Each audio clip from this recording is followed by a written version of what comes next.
Hello friends, welcome to my YouTube channel. So today in this video I am going to show you how to enable or disable multi-output audio on this TV. Go to settings, tap on all settings. If you scroll down, tap on the option general and privacy. Tap on accessibility.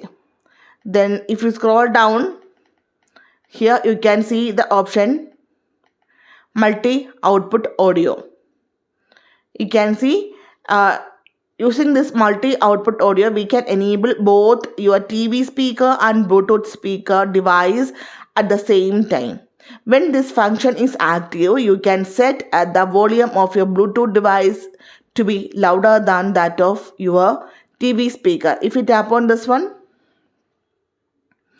you can turn on the option multi-output audio when the Bluetooth is connected to your TV. So simply in this way we can enable or disable multi-output audio on this TV. So hope you guys enjoyed this video. Thank you for watching. Thank you. Bye-bye.